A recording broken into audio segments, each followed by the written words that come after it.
2018 Prius Prime.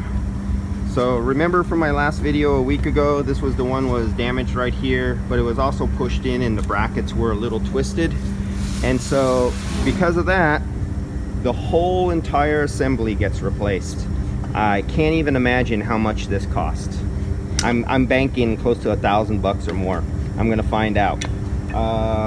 And this is a very good technician. He immediately covered everything and put plastic bags and wrapped them up tight so air doesn't get in and contaminate the oil. He left all the plugs in and everything. This is the proper way to do it, and somebody who does good work. Thank you very much. Good technician here at a really good shop, and that's very rare. All right, that's it on this 2018 Prius, and I'll get you an update on the price on this whole assembly that is way overcomplicated for the simple task that it produces.